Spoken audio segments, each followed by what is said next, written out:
for coming, man. John, Get.Out.N.Drive.Podcast. You sure did get out and drive to see me. How are you? I did. Doing pretty good. We've been talking to each other for quite a while. We have. And it is incredible to actually come here and see Bruce Pascal's Hot Wheels Museum. This is amazing. Thanks for coming. I enjoy sharing the hobby. It's a passion. And I know you're a passionate collector yourself. So I know you're a Redline guy.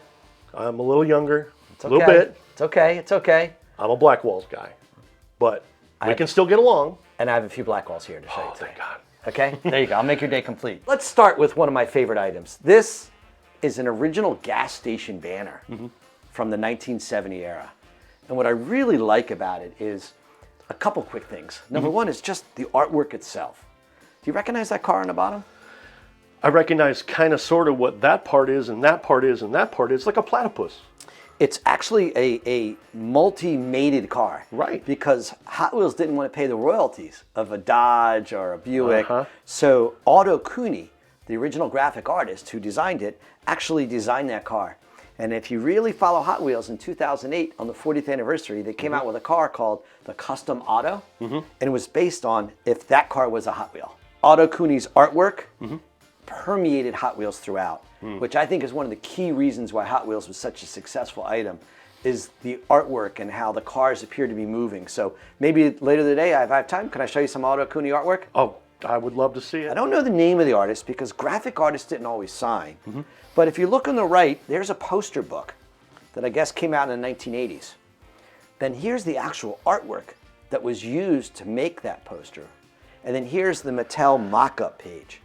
So if you realize artwork is critical to the success of Hot Wheels, because if you don't have a designer, you don't have a car. If you don't have artwork, you don't have a package. So for me, this is a great way to sort of match together the artwork and the actual product. Let's go into another room and maybe you want to see a picture of the founders of Mattel? I certainly would. Now in 1999, my mother gave me back my Hot Wheels. And that's when it clicked on me and I started going crazy buying Hot Wheels. And then sometime around the year 2000, I came up with this interesting idea. Why don't I call former employees, A, to learn about the history of the company, and B, maybe they have something they never threw away. Maybe it's a prototype, maybe it's plans, maybe artwork. And part of that journey, I ended up getting an actual guide of all the employees of Mattel from 1968. And of course, the name you recognize is Elliot Handler.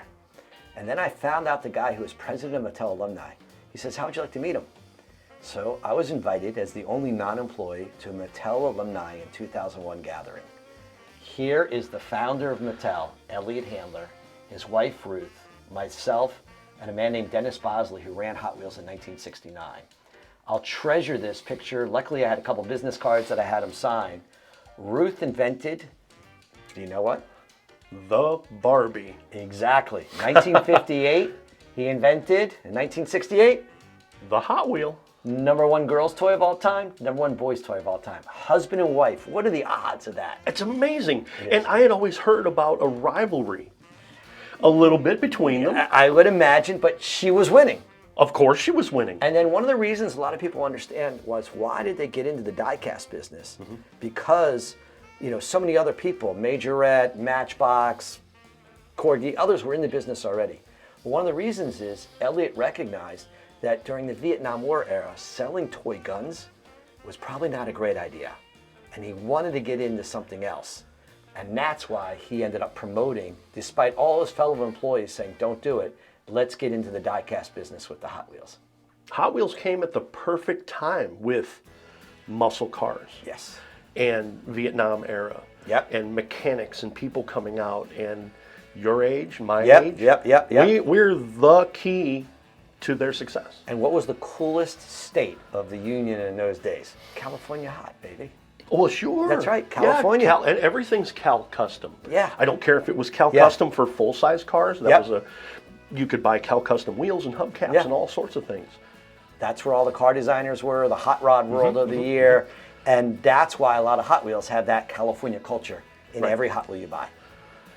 Amazing information. So let's talk about what's the first step if somebody wants to make a Hot Wheel. Maybe the design, right? But I have to show it to you. Let's see what a design looks like. So let's go over to this wall. Here's an example of a Hot Wheel that came out called the Cockney Cap. Okay. Cool design, right? Yes. First thing that has to be done is somebody has to draw it. Howard Reese, one of the earliest designers on Hot Wheels, designed this in May of 1969. Is that amazing? So here's the car, and about a year later the car came out. But this is how it starts, total scaled image, you can see it. The artists that worked for Mattel in the earliest days, Harry Bradley, Howard Reese, Ira Guilford, Larry Wood, who stayed for 50 plus years, amazing talents. But to find a rare piece of paper like that, it's a home run. Now, the next thing is when they finally make the car, they actually have to make a wood mold. Let's look at one of those later. But then they also need to make a diagram to how do you make the molds. I found some old mold diagrams. Want to go see those? Oh, of course. Let's go see them. All right. What do you think this is? I'm looking at the top view, and it's certainly iconic, the Beatnik Bandit. Well, let's see what it says. Bandit, the body die, dated 1968. Wow. This is the original blueprint made in the beginning of 1968 to create the mold to make the actual car. This is just like any machine diagram. Pencil drawing, machinist had to have this to make a pump or a valve or anything. It's just this turns out to be a cool car. What's really cool though is it's in our hands, the actual blueprint. To me, this is the Indiana Jones, the Holy Grails. And in this drawer, I not only have the Beatnik Bandit, but I also have, for example, here's another one. Here's the drawing for the first Corvette in February of 1968. Wow. Now this actually takes down one of the myths, because there's a myth that the Hot Wheel came out before the Corvette. Okay. The Hot Wheel didn't come out until June approximately of the Corvette. The Corvette was already in the showroom. Right. But the actual planning of it was probably done well before the car came out. Oh, most certainly. Yeah. Because you get this situation and you understand what's happening, you have to have a lead up to the final product. 100%. And the only plan I have in here, one dated 1967, was the Camaro. So that showed you the blueprints and the molds were made in December of 67, but the car didn't come out until May. So there's your lead up time. There you go. Okay. Not only do you have the Holy Grail, you have the plans on how to build one. You know, what's wrong with that? Now, Otto Cooney, we talked about earlier, was an amazing artist. And I'd love to show you some of his artwork that he did in the late 80s. Is this stunning or not, this artwork? It looks like you can reach out and grab it. And this is original artwork, right? A hand-drawn original artwork. Otto Cooney did this when he was in his 80s. Okay? He drew this. Drew this by hand. By hand when he was in his 80s. In his 80s. Is it amazing? Wow. Otto Cooney had this incredible talent to make cars on paper look like they were moving. I mean, just look at some of these items. There's the Beach Bomb. There's another Beach Bomb prototype. Here's an old probably in the early 80s Corvette splash game. And then here, I know it's hard to see in the corner, but a bunch of cars from Hot Wheels. It's probably the most stolen picture for people's websites these days was Otto Cooney's drawing of the pink Beach Bomb, the Camaro, the Mustang, the Woody, and the Python. Right. I've seen these online, and I didn't know until I spoke with you. Yep. I didn't know the history on these at all. And it's amazing to see these online over and over and over and over as iconic pictures of Hot Wheels restoration companies and people that sell restoration parts or things. It's amazing to see them in I don't mind being shared because that artwork is just amazing. So check it out. Wow. Now, you know what's interesting though? How did they come up with these names? So let's look at a chart here. Here's a beautiful picture. Do you know what this car is called? That's a noodle head. Right. But what is all that? Pipes. What are they made of? Chrome. Chrome. Should they call it the chrome dome or the noodle head? Somebody has to choose. So what did they do? They had a glass room. The kids would go in the room. They said, do you want to play with the noodle head or do you want to play with the chrome dome? Kids want to play with the noodle head? That was the name. Mattel was one of the first companies that have a one-way mirror to test kids. Matter of fact, you can still find some kids who are now in their 60s and 70s saying, I was a Mattel kid tester. And many times they actually have a prototype because the cars in that room may not have been the final versions that were released to the public. What a great picture. And I think the artwork of Mattel is just phenomenal because not only would they say, what is the name, sometimes they would have to say, what is the car going to look like? So do they make the car with 2 engines or 1 engine? You know which version they ended up picking? This one. Correct. the single engine. And the original name was Grocery Wagon. It wasn't called that later on. I think it was called the Short Order. But what a cool car. And Howard Reese, once again, some beautiful artwork. And the slide out grocery wagon. Think about this, 1970. This is 53 years ago. Right. It's amazing. Because you would think of a grocery wagon, you'd think of a lime green paneled family truckster looking station wagon, right? Absolutely. Not that. Not that. Pretty cool. Forward thinking. I think you'd look pretty good driving that. I know I would. Now, let me show you something else that's pretty cool. Whenever artwork is used in packages, it has to be first sent to the artist. And that's called a printer's proof. And he would line up to make sure, or she would line up to say, is this box that's going to be sold to the public have the correct scale, proportion, and colors? So let's see what some proofs look like. So John, this box is from 1971, the competition box, right? Yes. Have you ever wondered how this is made first? Somebody has to come up with the idea, somebody has to have the drawing, and then you pass it from people to people, but everybody has to have the same end result. Absolutely, but it also is one big single sheet of paper that's folded. Here is a single sheet that's folded. Look at this. See how it looks identical? Right. But you see what these colors on the top? That signifies it was a printer's proof. So Otto Cooney said, is that purple the right purple? Is that blue the right blue? And this was approved, and then it goes to production. So here's an example of a printer's proof for a very rare package. And as you can see, all around here today, I probably have about 50 different printer's proofs of various different packages. What's cool about Hot Wheels is even if you went to a gas station, they had banners. So you saw the one gas station banner in the beginning. Yes. Here's another one. Remember the famous rally case? I do. Now that rally case, I mean, how many kids today are alive that still have that buried in their, their bedroom or their garage somewhere? It is iconic. But for $1.79, you could have bought it at the gas station. Now, you know what would be amazing? Do you think the prototype of that case still exists? Well, everything has a prototype. It's got to be saved it somewhere? Somebody has to have it. Let's go to the next room and see what we have. This is ridiculous. Okay. So here's that case, right? Right. You know what this is? Clear resin. I know what that means. Clear resin was used by Mattel because many times, like the dolls would have movable parts inside, and engineers want to see through. So this is the prototype carrying case, rally case. Only one known in the world. Wow. And beyond excited to have that right next door. Now, one of the things about Hot Wheels is it was an international brand. It sold in Japan, it sold in Italy, it sold in Germany. And they were called Hot Wheels everywhere except a couple places. In Germany, they called it Heiss Rider. As you can see by these packages, I have 17 packages. Here's a Heiss Rider game. Here's a Heiss Rider catalog. Same cars, but packaged, and they looked almost identical, but with the Heiss Rider name. And the yellow case here, you know what that is? It's an original store display. Wow. So if you went into a toy store in Germany, this is what it would look like. Achtung, I'll take a couple of those, right? I bet. Yeah. And I've said it 10,000 times. How or why does this survive? You know what? I don't say how or why, I just say thank you. Thank you. Thank you for kids for never opening this up. It's a blessing, and it's absolutely amazing. So here's my theory. Someone said, here you go, John. You took it. And then you were probably a bad boy, and your parents took it back. And then years later, they found it. Right.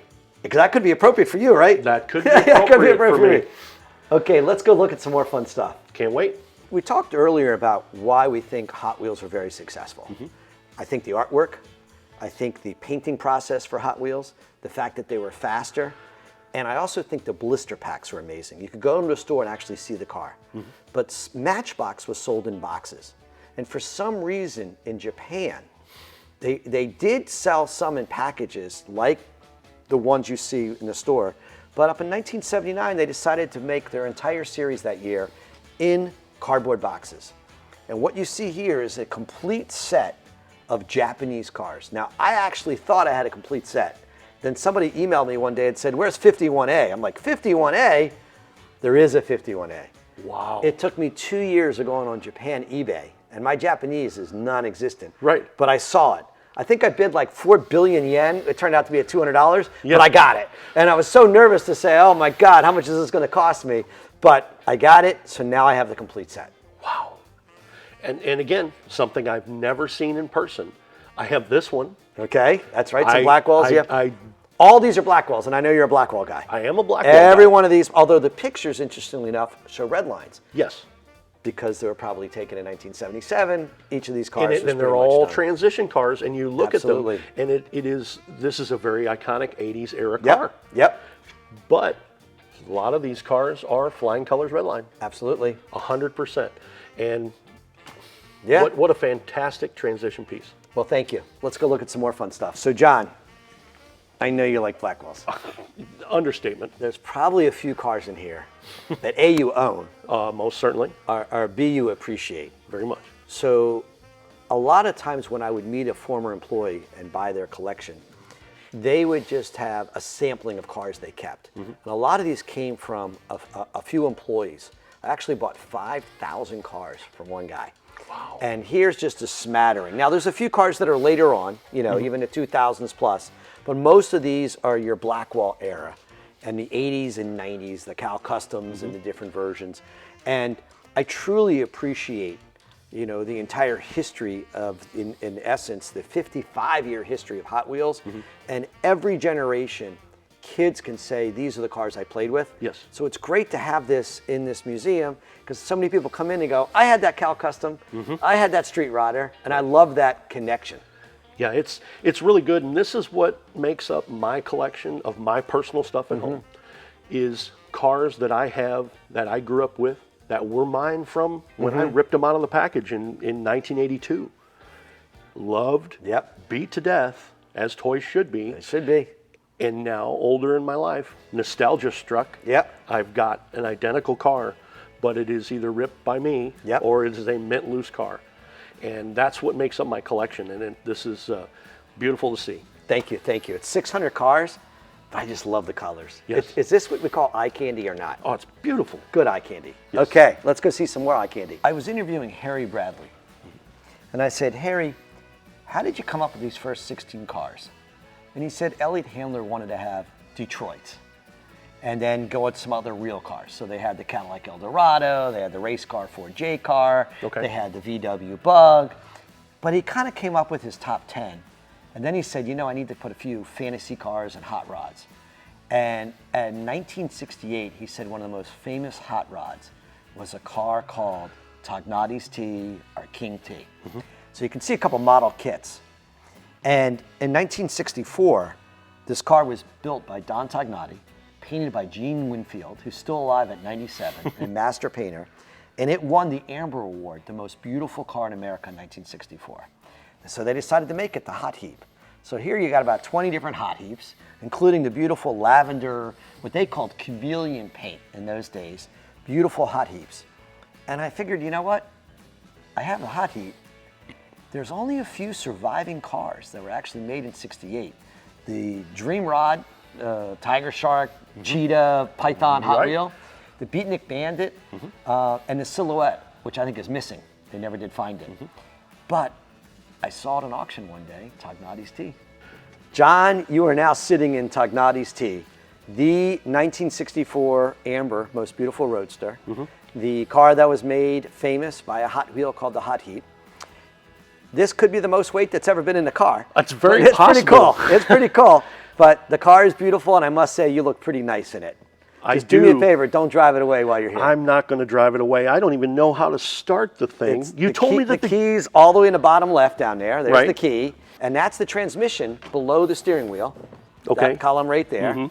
There's no horn and a single handheld windshield wiper. Is that amazing? It is amazing. As a kid, I always said to myself, I'd stare at the little cars and I said, man, I wonder what it's like to drive a full-size Hot Wheels car. There it is. Today's the day. Today's the day. Bruce Pascal makes it happen. Well, thank you. One more time. Okay, let's get out of the car now. Yep. Okay, And John, once again, you can see the Italian cars, I think were named after me. Oh, Lucia Pista. Very similar to Bruce Pascal. It's very much so. But it's so pretty, it's so nice. Here you have almost a dozen Italian series cars from 1968. Now, here's the original Mustang. And of course, there's a creamy pink T-Bird. Here's a purple Fleet Side. Oh God, don't you just love these original cars? They're incredible. Yeah. Absolutely incredible. To see those and to know what cars they came from. And thank God they were never ripped open. And then remember the other company? I told you there was German, Right. Italian, Right. and here's Japanese. Now I can't tell you what this says, but I look cannot. at that beautiful package with the Japanese. Now, one of the things I think is pretty cool though is the history. And in 1968, imagine you went to a store and then there was a display on the rack. And imagine that it was still existing. Let's go see what that looks like. Oh my. John, on the bottom here is, in the plexiglass, is the original store display of 16 Hot Wheels. Now what's really unique about this is that upper right-hand Mustang, it's not red, it's not blue, it's not green, it's called strawberry. That color Mustang was only found on the store display cars. Never in production. Never in production. Wow. So that's one way you can tell this is special. You can also see the Thunderbird there, the T-Bird, has no black top. And Okay. that gold, that was typically found. We're like historians. When we see these store displays, we start figuring out what's different about them. But I think there's less than a dozen of these known in the world, and I'm so excited to have a 68 store display. But there's a couple displays that are actually rarer than that. One display is this British display. You know who that actor is over there on the Look magazine? That is 007. Roger Moore, James Bond, holding one of the 200 British sets made around 1970. See the nice pink Rolls Royce? I do. And this is one of the few, I think only 3 or 4 known in the world, complete sets that came from England. Wow. Now, I love store displays because you and I talked earlier about what are the odds of a kid not opening up a package? Right. What are the odds that a store displays are saved? Now, what are the odds on an original store display? Now, let's go all the way to the top up here. An original store display from 1975, 76 of the Super Chromes. There's about 45 packages, just like you would go from the day from those store displays. Wow. All red line. All red line. And then over here to the right is the first 1968 sales rack. Not to be confused with the sale display, the first sales rack. Imagine a kid in 1968, which by the way, I was 7 years old then, going to a store and pulling off the Hot Wheels you want to play with. And look how much more exciting they were looking than the Matchbox boxes. Right, because a Matchbox box was, you could not see the car you're buying. And even when Matchbox decided to make a blister pack, I put it to the right to show you the difference. Right. I mean, there's no comparison. No, as a kid, this Yeah. says Hot Rod. This is says it. Speed. Yeah. This says Yeah, no. to Yeah, me. Forget it.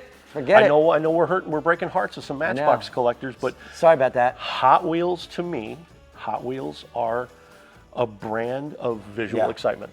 Hey, they got the word hot in it, don't they? They do. Okay, now I'm going to show you some cool stuff.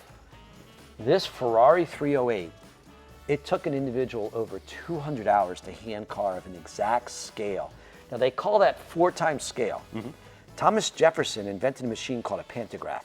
It was a series of scales so that if you drew 4 inches, the final lever would only draw 1 inch. I see. So this 4 times mock-up would be used to make the male and female molds to make the actual Hot Wheel. So there's the Hot Wheel, there's the wood model. There's the wood model of the bifocal, which was originally a Dodge Challenger, so it's stretched, and there's the actual car. So the wood models are exceedingly rare because most of the time, I was even told by one employee, they would throw them in the fireplaces to watch them burn. But thank God a few survived. Oh my. Were some of them asked to be destroyed? You know, I don't think any were asked to be destroyed because you got to realize there was really no Hot Wheel collectors in those days. They were just kids. So it was just a mold. But I think the people who carved them like to keep them because they spent so many hours to actually make them. It would be a big memento as an art Yeah. piece to me Yeah. if I was the designer or the artist that was carving that piece. Some of the ones that I acquired were directly from the people that actually carved them. Wow. And it was hard to pry them away. I would say so. Okay, let's go look at some more fun stuff. I can't wait. So John, if you and I went to a store, Toys R Us back in the days, Right. we'd go buy the Rod Runner set, right? Sure. Actually comes with a couple cars, that's a never open box, pretty exciting. But what about if you wanted to buy a Rod Runner in Japan? Look at this. Oh my. The original Japanese, never opened, original box. Once again, Otto Cooney did the artwork, but it's just, look at the artwork Otto Cooney did all the way back there. There's the spoilers, there's some earlier cars. And on this wall, I have a selection of different types of boxes, including some Blackwell era, the Power Devils. Okay. There's an original box open up there. There's the Superstar race car, that was kind of like a sizzler. But most of this is original Hot Wheel era types of cars and packages. And it's great that you're doing this because it gets to be like the Smithsonian of Hot Wheels. You know, it gets to be that way. It's historic. Okay. The amount of history to this toy car. And, you know, I don't have the capacity to do the complete 55 years. So I focus mostly on my childhood. Sure. Which I played with Hot Wheels from 68 through about 1970. So that, to me, makes it also a harder challenge to find items. Right. And makes it more exciting when I actually find them. Yeah, it is memories. Nostalgia is a powerful thing. Yep, it is. It runs in a 30-year cycle. Yep. And I've done a lot of our podcasts on nostalgia, podcast on the automobile in general. Yeah. It's amazing how powerful nostalgia is and what people will do to go to the world's end to find the pinnacle of everything. And I've certainly traveled a long places to find. I definitely see that. Yeah. Thank God most of it's California, though. Right. But I'm still East Coast, not so easy. Yep. Well, Beautiful let's go collection. look at the last section, which I'm going to show you a bunch of prototypes. Okay. And how would you like to see the pink Beach Bomb? I'd love to. Let's go look. Yep. See this car, how it shines? I do. These are called the Chrome TV cars. When you go to McDonald's and you see a picture of a hamburger on the wall, Right. and you order it, it never looks that way when you order it. That's the Christmas ornament looking This is the Christmas ornament looking cars. Chromed on the bottom, chromed on top. 1968. This car's 55 years old.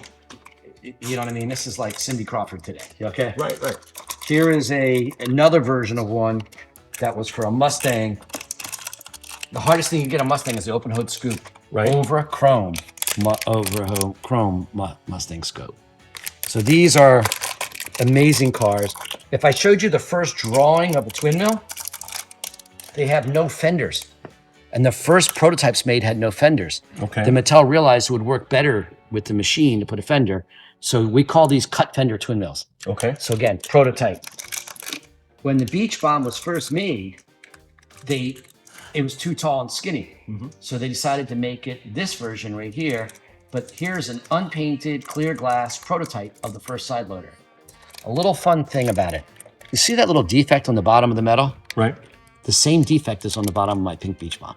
Is that amazing? It shows So you that's the modified version of it. Yep. Okay, I see. Here's another one of those and another one of those. Clear glass. It's supposed to be blue. Right. Here's a car with a grid on top. The Tampo sample. Here's a car, they never made this color, light blue. So the first cars ever made by the factory, they would come in there and make, 40 to 100 cars, throw them around and say, okay, let's sell them. They didn't give a what color it is. So the actual car made in a factory somewhere else was a set group of colors. So that's why people say one of these cars in here, the Brown Woody, is one of the hardest cars to get because it was only made in the employee's shop that one day. How do we know that? Because I was at the employee's house and he had this in his drawer. Somebody else was at another employee's house and they had it. We figured out that's the only way the employee got it was the first 100 made. Because they were on the line and they said, just run this. Run it. Here's an example of an experiment. Remember you used to put baseball cards on the bottom of your bicycle? Click, click, click. The idea is as the car turns, maybe the wheels turn and it will go click, click, click and make noise. So this is a brass prototype. This car, if you go to the original catalog, it wasn't a real size Hot Wheel. That's the one used for the catalog.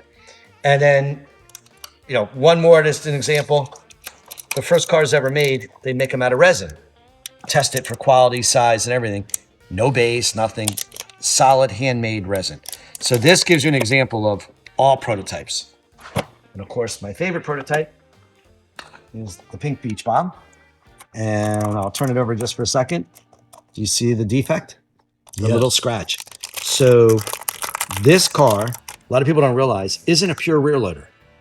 It was the transition between the rear loader and the side loader base. This base is from a side loader, The top is a rear loader. So a lot of people don't understand. That's why it's the rarest Hot Wheel, because it's not one of the 50 known rear loaders. It's not one of the 10 known these. It's only one of the 2 known with that base. Transition. So it's a true prototype, and it's in pink, and I think it's pretty. What do you think? Absolutely incredible. Now, John, don't tell me. Tell Bruce what you told me you were going to do when you come here. I said, oh my, I sure hope Bruce at least lets me hold that in my tiny little hand. I don't know if it's possible. Okay, leave your hand over here. Over here, back farther in case you drop it. There you go. You can take your picture. It's in his hand. There you go, folks. I see your hand shaking. Yeah. Clock. There you go. So, just for those laymen like me who may not be quite the enthusiast or collector, again, explain the significance of this particular toy.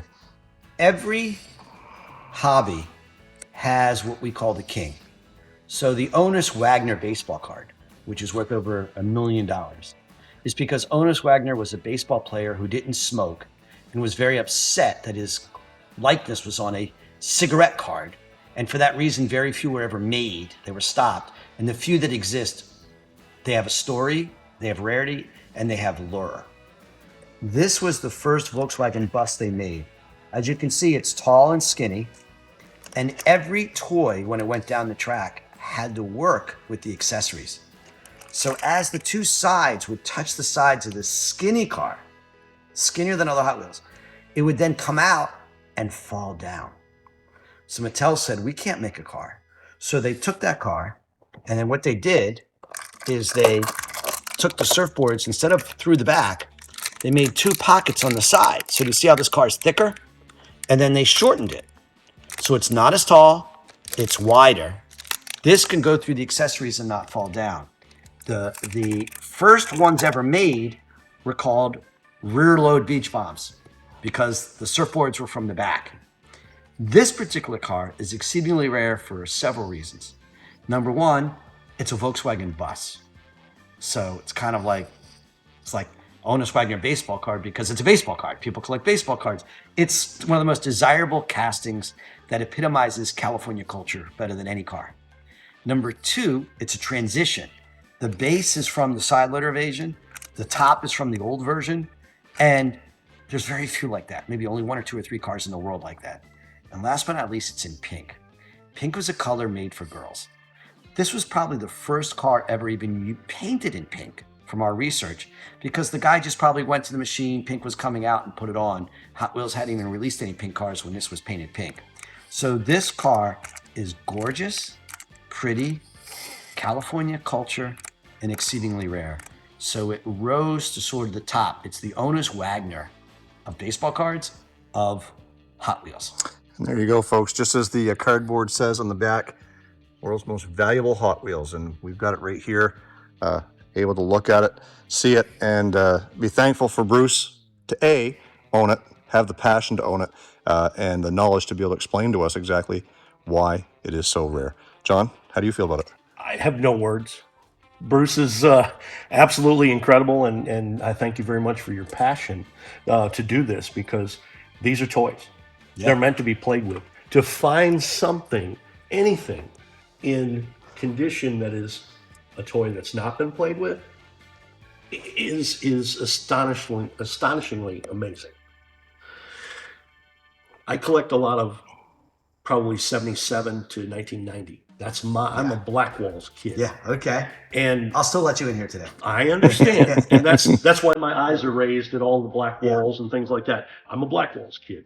It's very important to me. I collect mint Blackwalls, but I also collect a separate one, a loved Blackwall of the same type. And usually that loved Blackwall was one of mine. I have a case that shows mine and the ones that I owned when I was a child. And then I have another one that is either me ripping it out of the package or one that I bought loose mint. Yep. And some people don't get it. You do. Thank you. It's absolutely amazing. And I certainly thank you a ton for having us look around your museum. We'll have some detail shots here in a bit, and we'll get some even more incredible Hot Wheels information. Let's get some B-roll. Absolutely. Thank you for coming today. And Bruce, before we go, just let everybody know where they can go get more information on your collection. Sure, I have a website. It's museum.hotwheelsonline, and that talks about the museum. Or you can go to Hot Wheels Online and look at all the artwork from the original designers. A lot of credit should be given to the designers who have come up with the greatest and most successful toy of all time.